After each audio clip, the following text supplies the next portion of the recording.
Tonight, the chaos in court. The man on trial accused of trying to assassinate then-candidate Donald Trump. Guilty on all counts. He then tried to stab himself in the neck in court, according to authorities. And in New York City tonight, the discovery in Queens, in Westchester, in Greenwich, and in New Jersey. Was there a plot in the works? What we've learned. First tonight, defendant Ryan Routh guilty on all counts of trying to kill then-candidate Trump while Trump was golfing at his club in West Palm Beach. Moments after the verdict, Routh trying to stab himself with a pen. Armed marshals jumping in. Also tonight, President Trump at the UN with scathing words saying your countries are going to hell. Also the major turn tonight for the president on Ukraine. President Trump now saying Ukraine should win all of the land back since the Russia invasion. And what the president is now saying about Vladimir Putin. Also tonight, the discovery in New York City and in surrounding areas, multiple locations, with world leaders here in New York, the Secret Service, and what it discovered at several sites, including a vacant apartment in Queens. Was another country planning to wipe out communications in New York? Tonight, Jimmy Kimmel returning to late-night TV, what influential podcaster Joe Rogan is now saying, amid this debate over free speech. Kimmel's first post tonight on social media, and the two guests he will welcome on his first show back. Tonight, severe storms as we come on the air. The tornado watch right now, millions on alert for storms and damaging winds, multiple states. Hurricane Gabrielle, a Category 4 storm now, where it's headed. And we're now tracking two new tropical systems in the Atlantic. So Ginger Z is right here. Tonight, major medical groups strongly pushing back against President Trump and his message to pregnant women in this country about Tylenol and autism. And many doctors now racing to help pregnant women who are concerned over what to do if they have a fever during pregnancy. Tonight, news coming in, the death of former NFL star Rudi Johnson at just 45, what his family is saying. Tonight, the remarkable scene, the emergency landing right on this street. Also, the major news in Major League Baseball. Robots as umpires? How will this work? And America Strong tonight, the frightening moment at the Bills game, the father and daughter, the emergency, and the hero tonight. What a story. From ABC News World Headquarters in New York, this is World News Tonight with David Muir. Good evening, and we begin tonight here with the horrific scene in court. The defendant on trial for the attempted assassination of then-candidate Donald Trump, trying to stab himself in the neck with a pen, just moments after he was found guilty on all counts. Victor Oquendo leading us off from Florida tonight. Tonight, the explosive moment in court after Ryan Routh was found guilty on all accounts of attempting to assassinate Donald Trump on his Florida golf course. Routh attempting to stab himself in the neck with a pen, shown in this courtroom sketch. Officers then swarming him and dragging him out of the room. A jury of 7 women and 5 men deliberating for just 2 hours. Routh now facing up to life in prison on 5 federal charges. President Trump praising the verdict, saying justice was served. I'm very appreciative of the justice that was given and the way it was handled by Pam Bondi and Todd Blanche.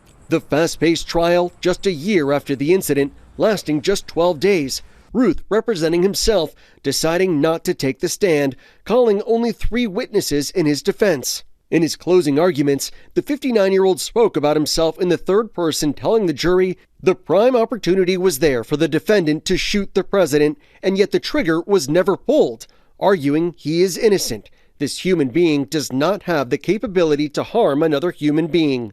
But the prosecution said Routh planned for weeks, making 17 trips to scope out Trump International in West Palm Beach, pointing to this note they say was handwritten by Routh. "Dear world, this was an assassination attempt on Donald Trump, but I am so sorry I failed you." Last September, a Secret Service agent spotting a rifle pointing out of the bushes. One agent opening fire, Routh fleeing the scene. Shots fired, shots fired, shots fired. Individual in the bush with a gun. Authorities later tracking Routh down and arresting him on the side of the road. David, sources tell us that pen Routh used to stab himself is specially designed to prevent injuries. He'll be sentenced in December. David. Victor Oquendo leading us off here. Victor, thank you. Tonight in New York City, world leaders are now here for the UN General Assembly. More on what the Secret Service discovered at multiple sites, including a vacant apartment in Queens. Was there some sort of plot in the works? But first, President Trump addressing the UN today. The president saying to the leaders gathered there, your countries are going to hell. And then right afterward, the major turn tonight for President Trump on Ukraine, now saying that Ukraine should win all of the land back since the Russia invasion. and what the president is now saying about Vladimir Putin. Rachel Scott at the UN here in New York. Tonight, President Trump taking aim at the United Nations, attacking the member countries as their leaders sat and watched. Your countries are going to hell. The president frustrated from the start when his teleprompter wasn't working. I can only say that whoever's operating this teleprompter is in big trouble. Earlier, when he arrived with the First Lady, the escalator they were riding abruptly stopped, forcing them to walk up. At the podium, these are the two things I got from the United Nations, a bad escalator and a bad teleprompter. Thank you very much. The president then lashing out. It has such tremendous, tremendous potential, but it's not even coming close to living up to that potential. For the most part, at least for now, all they seem to do is write a really strongly worded letter and then never follow that letter up. It's empty words, and empty words don't solve war. The president, who we all know very well, and he's a brave man. Later, President Trump turning to the war in Ukraine, seeming to surprise Ukrainian President Volodymyr Zelensky by declaring NATO countries should shoot down Russian aircraft that enter their airspace. Russian aircraft have recently flown over both Poland and Estonia. Mr. President, do you think that NATO countries should shoot down Russian aircraft if they enter their airspace? Yes, I do. The president asked if the U.S. would be ready to back up NATO if that happens.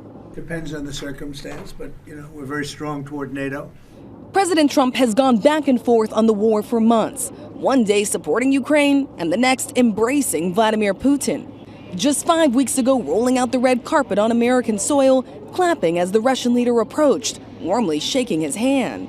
But today, a break. And unfortunately, that relationship didn't mean anything, unfortunately.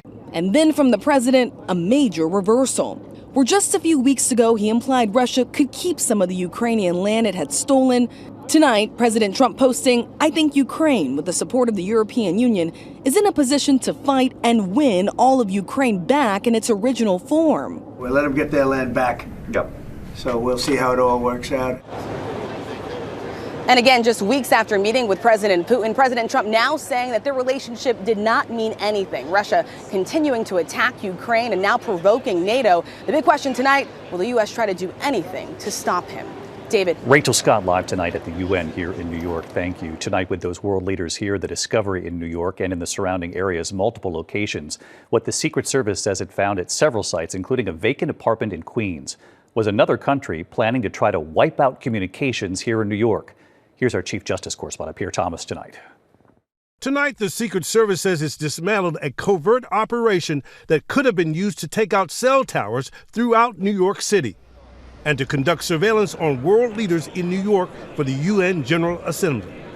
More than 300 computer servers stacked on shelves, desks, and floors, along with more than 100,000 cellular SIM cards, set up in vacant apartments in Queens, New York, Westchester, Greenwich, Connecticut, and in New Jersey, locations encircling New York City. These devices were concentrated within 35 miles of the global meeting of the United Nations General Assembly, now underway in New York City. A system so powerful, authorities say, it could have been used to disrupt all cell phone service for the entire city of New York, including police, fire, and EMS. It essentially operates like hundreds of thousands of cell phones in one place doing things at massive scale. The so-called SIM farm, capable of sending 30 million text messages a minute. There could be really what we consider a denial of service taking over the telephone lines, but this is a SIM farm like one we have never seen before. Sources telling ABC News the operation is connected to the Chinese government. Authorities found the SIM farm while investigating anonymous threatening calls earlier this year, targeting 3 people, including one with direct access to President Trump. David, there have been no arrests. Investigators have not found evidence that the UN was the target. But David, they're taking no chances. Still is quite a discovery, Pierre. Thank you. Tonight, just hours from now, Jimmy Kimmel returning to late night TV. What influential podcaster Joe Rogan is now saying amid this debate over free speech in this country. Also, Kimmel's first post tonight and the 2 guests he will welcome on his first show back. ABC's Trevor Alt now from Los Angeles. It's Jimmy Kimmel Live. Tonight, Jimmy Kimmel will be back on the air after Disney ABC paused the show indefinitely following comments Kimmel made about the ideology of the suspect in Charlie Kirk's killing. In announcing Kimmel's return, Disney says, last Wednesday we made the decision to suspend production on the show to avoid further inflaming a tense situation at an emotional moment for our country. It is a decision we made because we felt some of the comments were ill-timed and thus insensitive. We have spent the last days having thoughtful conversations with Jimmy, and after those conversations, we reached the decision to return the show on Tuesday. The temporary pause came after President Trump's FCC chairman Brendan Carr pressured local ABC stations to stop airing Kimmel's late-night show. We can do this the easy way or the hard way. These companies can find ways to change conduct, to take action, frankly, on Kimmel, or there's going to be additional work for the FCC ahead. Disney ABC then suspended Kimmel's show indefinitely to allow for discussions with Kimmel and his team.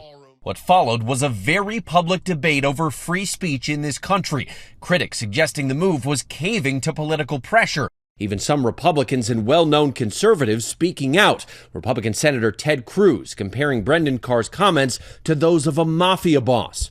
He says, we can do this the easy way, or we can do this the hard way.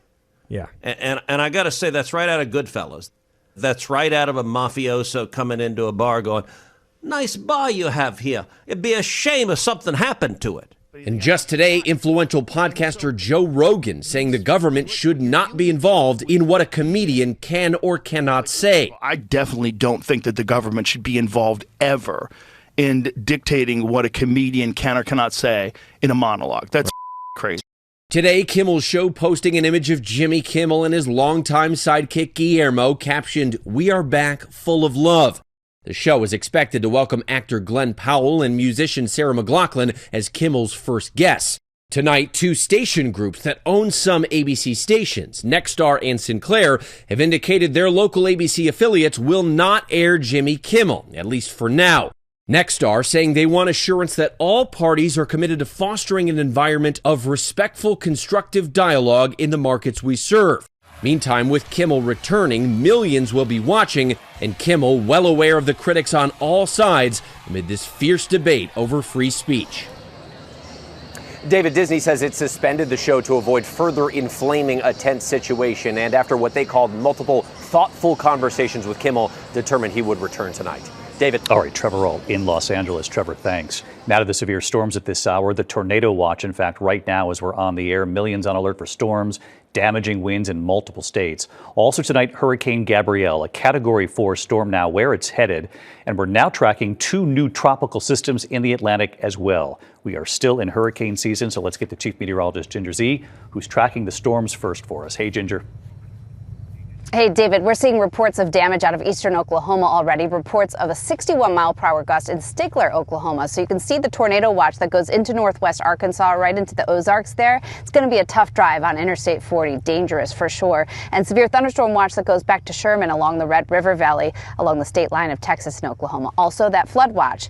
In total, a couple more inches could fall with some of these storms. Now, let's talk about the rip current risk along the East Coast. Gabrielle's been way far away, but it got the ocean all riled up, so you still have high rip current risk from the Jersey Shore down through Rehoboth Beach into Florida, too. And there are two other areas we're watching with a 90% and 60% chance of developing into a tropical depression. The next name, David, is Umberto. All right, we'll watch it closely right here with you, Ginger. See you first thing in the morning. Tonight, several major medical groups are now strongly pushing back against President Trump after his new message to pregnant women in this country about Tylenol and what he says is a link to autism. Now, many doctors racing to help pregnant women who are concerned over what to do if they have a fever during pregnancy. Again tonight, Steve Osunsami.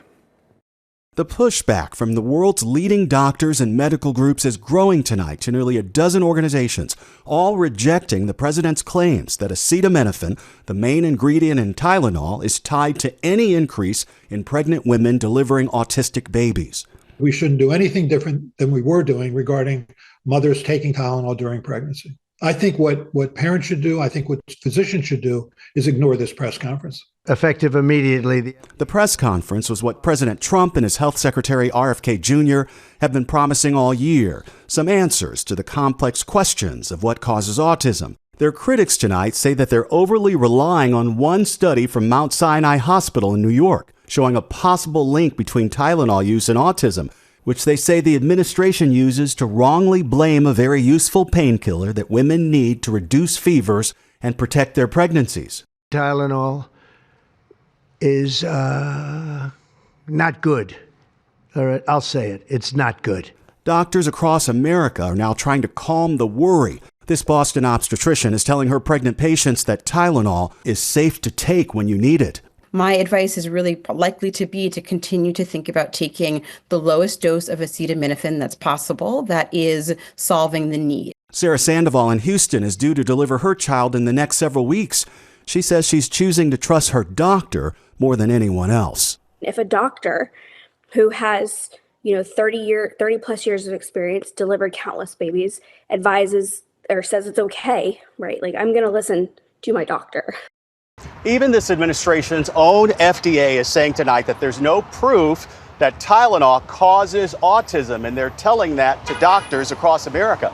At the same time, this same FDA is still planning on putting a warning on bottles of Tylenol for pregnant women. David? Steve Osunsami tonight. Steve, thank you. When we come back, the news of the death of a well-known former NFL star. He was just 45. What his family is saying tonight and what he reportedly battled. Also tonight, take a look at this, the remarkable scene, the emergency landing that plane coming down right in the middle of this street. And then later here, the moment at the Bills game, the father and daughter, the emergency, and the hero tonight. This is quite a story. You have to see it and what they're hoping everyone will do in a moment here. Next tonight here, tributes pouring in after the death of NFL Pro Bowler Rudi Johnson. His family saying he was struggling with mental health issues, possibly caused by CTE, and asking for privacy tonight. A standout running back at Auburn, drafted by the Cincinnati Bengals in 2001. Playing 7 seasons, his career rushing total one of the highest in franchise history. They have not made his cause of death public. Rudi Johnson was just 45. In Las Vegas tonight, the plane landing right in the street. Surveillance showing the small plane it had just taken off, managing to avoid any cars, even avoiding the light posts making that landing. 2 people on board, no one was hurt. When we come back here tonight, the big change in Major League Baseball, robots as umpires. How will this work? And the woman who authorities say tried to steal Elvis's Graceland, and what's now happened to her tonight. To the index of other news, the woman who pleaded guilty to a charge of mail fraud in an alleged scheme to fraudulently claim ownership of Elvis Presley's Graceland, now sentenced to more than 4 years. Lisa Finley falsely claimed Presley's daughter had borrowed millions with Graceland as collateral. They say the suspect planned to extort money. To Major League Baseball tonight, robot umpires are coming. Automated pitch callers will now allow teams to challenge the calls of human umpires. The system has been tested in the minors. Under the new rules, teams will get 2 challenges per game. When we come back here tonight, the emergency moment at the Bills game, the father and daughter, that emergency, and what then played out. This is really something, and what they're hoping you'll do tonight. Finally tonight here, I'm from upstate New York, so I'm not surprised by the big hearts of Bills fans who helped a father and daughter when they needed it most. Tonight in Buffalo, New York, Bills Mafia cheering for an incredible moment that played out off the field, right up in the stadium. It was last Thursday's game, the Bills against the Dolphins. Father and daughter Brian and Candace Dodge were in the stands when all of a sudden, right before the Bills' first touchdown, Brian collapsed and needed immediate medical attention. His daughter began calling out for help, and the entire crowd around them shouting for help too. It got the attention of nurse Danielle Johnson, who just happened to be nearby. That nurse instantly began CPR for up to 10 minutes straight. She was able to revive and stabilize that father, who was then raced to the ER. He survived. And it was, of course, Buffalo Bills safety Damar Hamlin, who suffered cardiac arrest on the field in 2023, receiving CPR to save his life. And so tonight, that player and the Bills now encouraging everyone to learn CPR or refresh themselves. And right here tonight. Hi, David. That father, Brian, still at the hospital but recovering. And boy, is he grateful. Everybody should go out and CPR. You never know when you're going to need it. And you never know who you're going to save. Joining us too, his daughter Candace, with a message for that nurse and for all of the fans who helped. Every time I hug my dad, it's got 70,000 hugs right there with him. Thank you. And finally here, hi, David. Nurse Danielle with her own message. It just goes to show how important CPR and first aid really is, because you never know when you're going to use it. Well, such an important message. And Brian, you're looking great. speedy recovery. We're all pulling for you. I'm David Muir. Good night. David Muir, the most watched newscast in America. And now, ABC's World News Tonight has won the Emmy for Best Live News Program for the third year in a row.